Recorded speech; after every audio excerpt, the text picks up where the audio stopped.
Hi, you're listening to Julie Taylor, and this is Julie and Company. Today my guest is Valerie Butters. Valerie is a painter, an artiste peintre, like we say here in Quebec. Thanks for being here, Valerie. Oh, it's my pleasure. Tell me about you. You moved here, 2 years ago? It'll be 2 years, the 1st of July. And you knew of the region prior to just moving here? I did. I knew it a little bit. I did go to school in Montreal. Mm-hmm.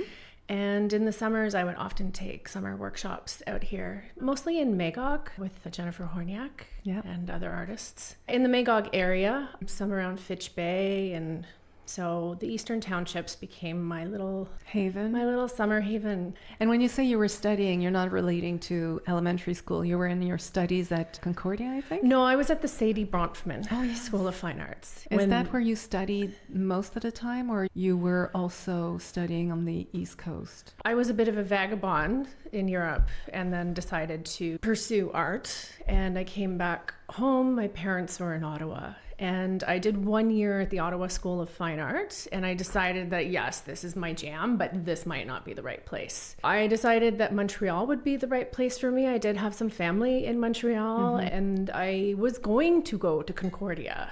Things changed a little bit as I started browsing the galleries in Montreal. There was definitely a thumbprint coming from artists who struck a chord with me. And when I would do my research, they would all seem to come from the Sadie Bronfman. A lot of them were teaching, like Sophie Jaudoin was teaching at the Sadie Bronfman. And it was more of a studio situation. Yeah. So, and that really resonated with me. I just wanted to paint. So we're going back, what year were you studying at Sadie Bronfman? The towers just came down. Oh, yeah. Mm-hmm. Yeah. When I was in Ottawa, the towers came down my first year of university. I hear the somberness in your voice. Oh, yeah. It was wild because the Ottawa School of Art is right in the Byward Market. Mm-hmm. So the whole world stopped, and it was difficult getting to school with all the security, and it was just a totally different time. Mm-hmm. My dad was still working in the military also. He was in military intelligence at the time. So it was a very stressful situation in my household. Yeah. Wasn't privy to any information, but I could tell that it was. Where were you when it happened? Do you remember clearly? I was at home. Did you hear of it? Did you see it on the television? I was at home getting ready to go to school. Yeah. And I saw it on the TV, and the whole world changed after that. I agree. I think in that moment, same with me, I must have been in the kitchen doing something, and the television might have been in a corner. We had a very small thing, and I think leading up to this moment, I had a sense something was going to shift in the world. Yeah. Did you feel that? I was thinking at the time the actors were on strike, and I thought, they're not going to go back for the taping of the fall. We're going to miss another season. We're going to free up everybody from being on the boob tube, quote unquote. Mm-hmm. Something is changing. Mm-hmm. And then this happened. Mm-hmm. And you just knew instantly that nothing was going to be the same again. Yeah, it's funny we talk about this at this moment. Yeah, the downtown core in Ottawa definitely had a vibe that was probably completely different than anywhere else in the country. And so from there, I decided to go to Montreal, not because of that, obviously, but because it was just the right move to make for me. Not being able to pinpoint exactly why, I just felt that Montreal had something more to offer me. Yeah. And I was going to go to Concordia, but then the Sadie Bronfman was showing me that it wanted me in its own weird ways, showing me artists that were just giving me the wow factor and stuff that was exciting me. And I decided to pursue that, and I'm really happy. There was also a weird thing that happened too. Riopel died right when I was about to go to Concordia. And I remember the CBC did an interview in the newspaper with a bunch of students from Concordia, and it seemed like they didn't really know much about him. And I found that really shocking, because at that point I was dialed in, because this one thing that the first year of university taught of art school in Ottawa that told me was that the Automatistes, the Refus Global, I did a paper on the Refus Global, and I was like, wow, this is pretty cool. So that kind of strayed me away from Concordia and more towards the Sadie Bronfman. And it was also a really interesting school to be in, because it had a real sense of community. A bit more marginal, perhaps, just because of the nature of the family and their vision. Yeah, maybe, but it was a very friendly vibe for me, and they offered me a scholarship, so that helped too. It's hard to say no. Hold on, let me go through all the other scholarships people are offering me. I'll get back to you. Yeah. Tell me about when you were growing up, because before you knew you were going to go into art school, what did you think you'd do? What did your childhood look like? And where were you living? We were everywhere. My dad's a fighter pilot in the Canadian Air Force. I was born in Chicoutimi because my mom is from Chicoutimi. And I have lots of relatives. Like, she's the real Saguenay family with 10 brothers and sisters. And my dad is from British Columbia. And he was posted, and that's where they met. They got married and then started getting posted around. Live in the enclave of what military life looks like, or were you thrown into different cultures? No. We were thrown into different cultures, but my mother, who has a fashion background, when we were posted to places like Europe, we did not live on the base. We never lived on a base, actually. How exciting for you. We were in Germany in the 80s. So that was a pretty special time during the Cold War, and the dollar was good, and we were traveling a lot, and You've soaked up cultures throughout your childhood and teenage years. Yeah. Yet, if you'd be living on the military base from place to place, it might have a sense of homogeneity and fitting in. But being thrown in different cultures and moving around, did you have a sense of being a little different all the time? What was your take on defining you as you've moved through these experiences? I'm an only child. And when we moved in like Winnipeg, North Bay, it was more difficult. I was a loner and maybe a little bit bullied in some places. When we were in Germany, it was a small Canadian base and there was maybe 60 families. We were all kind of in the same boat. You still had a sense of community. Yeah.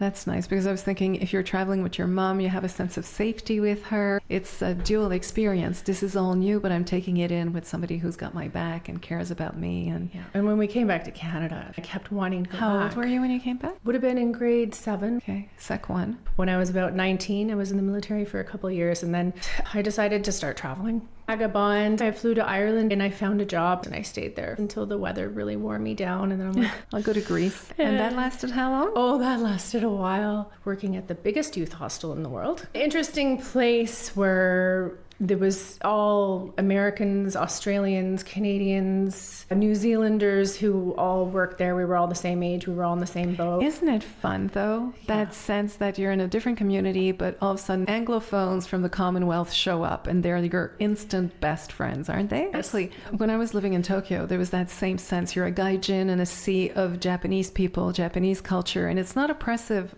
at all. It's quite freeing, in fact, because you're marginal to their communities and society. So you get to identify with yourself first and foremost, but then when you come across other people alike, there's an instant bond. Yes. And there's no need to go through the motions. That's it. I see you, you see me, we're besties. And it was really a nice time. So I can relate to what you're saying about the people you were meeting in Greece. Eventually you come back to Canada and you go to art school. It's a quick equation for you. Yes, because I decided that I wanted to be successful at something, and I came to the conclusion that the best way is to choose whatever you're best at. And I'd always been a painter. So I decided that I was going to pursue that. And it's the best thing I ever could have done. So you take the scholarship.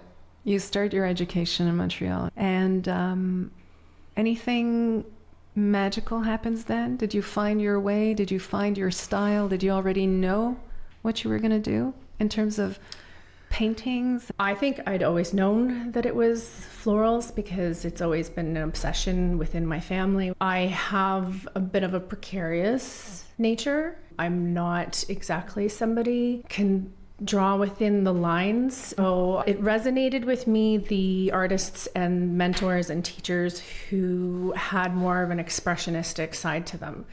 When I started to learn more about the miracles that happened within the Quebec art world in the 40s, that's when I discovered that there was so much more to just painting, that we have such a rich history here in Canada and Quebec with the Automatistes, whose way of working really resonated with me. So I remember we spoke briefly in our conversation when you touched on first seeing this movement or studying it in school. I could hear the passion in your voice, this fieriness, this adoration. I really want to share this with the audience. I'm speaking with my hands right now. So the automatiste way of working, if you wanted to explain it in kind of a nutshell, is if you were to put a pen on a piece of paper and not move your arm and just hold it there, inevitably what's going to happen is that your arm will move and you will start making marks. Similar to a signature, how everybody has a different signature that happens organically. So this movement that you're doing, that mark, that is your mark. That is a mark that is true to who you are as a human being, personality, life experiences, everything that goes in that bubble that defines you as a person. So the automatistes were able to not only discover that. I need to interrupt you because, as you said, you started by talking about the automatisme. And you said if you put that pen down to paper and you don't move, it will move. I feel restriction right there. Yeah, exactly. Right? In a funny way. But I'm checking in. Is it your way of saying if you remove the will, the intent, the intellect, the mental, if you remove that and you let the expression happen, it will be unique to an individual? And in some ways, you're also holding your impulse accountable. So there's this balance between the two. So there is tension. There is intention, and it's a lifetime of learning and observing and trying to surrender control. I remember there was this one time that I was really trying to drill this home with myself, just to have this mark that is uniquely my own. And I felt that it was too conscious. I'm like, what is the best way that I can surrender control? How can I exaggerate this concept to completely lose control? And where I was living in BC, there's like more horses than people. So I was like, okay, there might be something there. So what I decided to do is I decided to put some paintbrushes on a long bamboo stick and put an easel in the middle of a field with a large canvas, and I borrowed somebody's horse and I got on that horseback and I tried to paint a painting while on horseback to really surrender control and find that mark that is where your body is balancing itself within your own microcosm. Yeah, exactly. What I didn't really take into consideration is that horses are grazers, so it served its purpose, but it also had its challenges. Yeah. So you had two people now, two intentions, two different wills that you were working with. Yeah, that's a wonderful way of exploring that. Congratulations. Yeah, I feel that there's fascinating legacy that our artists have left us. And this was all happening at a time during the Duplessis government too. Yeah. So there was so many restrictions. They couldn't get publications here. This was happening in concert with the Surrealists in Europe. Yeah. And it was, and I think not the same movement, but it definitely had flavors that were very similar without them even knowing. Yeah, it's like there's a conscious movement, whether it's astrological, astronomical, and it's organic because we feel it here reflected on the earth in the 3D. And usually that type of movement is a consequence of some kind of repression. Absolutely. So those are usually global phenomena. Yes. So, yeah. That take root in different countries, but then they para-connect. Hi, would you like to be on the show? Do you have any questions or ideas you'd like to share? Go to julietaylor.ca and leave me a message. I'm really interested in knowing your opinion. So tell me more about Riopel and his automatisme. Well, the movement, the one that set you on fire. It came at a time where there must have been restrictions. You said Duplessis. Yes, the Duplessis government was a very restrictive government in Quebec. Yes. I don't want to claim that I'm a kind of expert here. The province was the hospitals, the libraries, everything was controlled by the government. And this is in Quebec. And this is in Quebec. Was it reflected in other provinces from your studies, or was it particular to Quebec? There was something going on in the prairies too, but I don't know enough about it. My feeling is that at that time, religion and the parochial vision of religion was probably overlapping the state. Yes. And that is, I think, an assault on spiritualism. Yes. And so channeling or repressing that. Yeah, that's what the manifesto was. The Refus Global, the manifesto that the Automatistes all collaborated together to Was it written here in Quebec, or is this something that was written in Quebec? Okay, and what was the gist of that? It was exactly that, just the repression It was mostly about the repression of creativity and everything happening within the province, like with so many layers. Ultimately, what ended up happening was that the manifesto triggered the silent revolution that got Quebec out of the quote-unquote dark ages. And colonialism.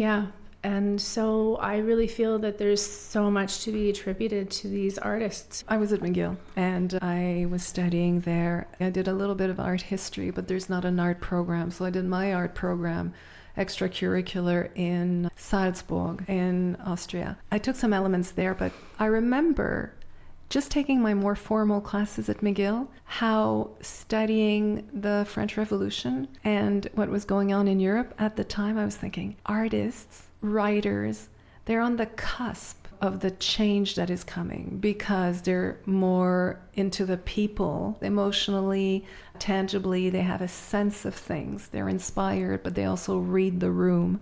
And so we were studying at the time some important works that were almost as if they were bulletin boards of what was coming in the revolutions. It sounds to me that you're expressing the same thing. Yeah, and what I find interesting now with the whole social media world that artists are living in, there's this strange accusation when, for example, just express any political flavor or view, that I get a lot of criticism that I should stay in my lane and just be an artist. And I'm like, but that's not how this works. By the way, social media is just a place to express yourself. It's like a soapbox, right? We're historians. That's it.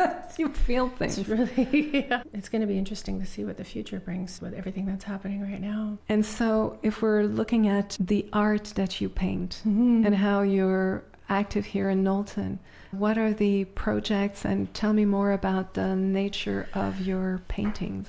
A big part of why I chose to move here, I was quite lonely and isolated in British Columbia. I really always wanted to share my passion, my knowledge. I have mentors that were extremely generous, and I'm not the kind of artist that feels like I need to protect my secrets, because if you're painting true to yourself, then you're not stealing other people's ideas. There's a lot of teachers that kind of feel that they can only share so much because they don't want to give all their secrets. That's not how I was taught. That's not my type of painting, because I am a gestural painter. I want to teach people how to find their own gesture. It was very difficult to do that in British Columbia where I was, because people would have to fly. It's expensive. They'd have to rent a car, drive 3 hours. It just, logistically, it was a nightmare. I wanted to pursue this, and I felt that living in the Eastern Townships would be great, and it would be a destination workshop. It's not far from Montreal. The Eastern Townships is very bilingual, so that makes it easy for people who are coming from Alberta, British Columbia. I can teach these workshops, and these workshops are intense. They're 5 days. And they're not a walk in the park. I'm there to help you. What I find normally what happens, if I have my hand in front of my face, and my hand is my superpower, my strength as an artist, and that goes for everybody. What happens is that new painters or new artists spend most of their time looking around their hand, and they see their hand as this obstacle, and their strength is right in front of their faces, and they cannot see it. So I'm trying to help them recognize this strength and to integrate it to their into their, how can I say, perception, or whatever it is that they're trying to explore. It's just, we're just scratching the surface, but we're recognizing our strengths that we might have considered a weakness before. And that's what happened to me when I was in Montreal, and I had Philip Iverson teaching me. And I've always had this really nervous mark that I considered to be my biggest flaw, constantly trying to correct it. And he said to me one day, he goes, "This thing that you do there, don't ever lose that. That's what makes you." And it took me 10 years to figure that out. I'm like, what the hell is he talking about? All I'm trying to do is correct this. And I realized that he recognized that was my authentic mark. So I'm here to try to help people recognize their authentic marks. And then on top of that, learning technical skills, this toolbox I'm trying to give them as many tools to put in their toolbox as they can and then apply it at home. So you might not be going home with a beautiful painting to give to your husband or wife into the 5 days, but you're going home with a lot of knowledge. I had a chat once with an art dealer, and he was saying that when it comes to movements, because we're talking about automatisme and surrealism and whatnot, he said usually a art history, the story of art, if a movement and an artist will have longevity or will outlive, his notoriety, or his work will outlive him or her, is because at the right time, he takes the language further. There is something in what that person is doing that takes the previous movement and now develops the language of art into maybe another parcel. Obviously, if he's recognized and he's absorbed by a gallery is one thing, but a museum, then he may or she may be part of the language of art history and moving the needle forward or being in that conversation.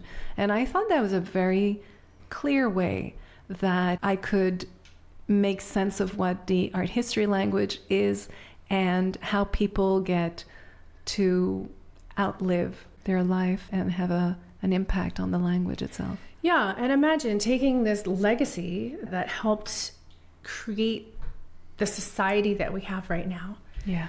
And then evolving that legacy into your own authentic take, and then being able to try to articulate that to the next person. And then they take those concepts and that legacy, and then they take their spin on it, and so on and so on and so on. Exactly. You're kind of a maillon, you're a chain in the... And then you're part of the culture. Exactly. And I think you're doing that at a micro level.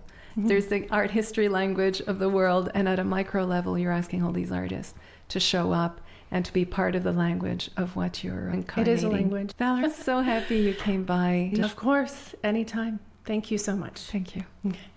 This catchy, positive, upbeat pop song by Fred Bound at Free Music Archive is licensed CC BY.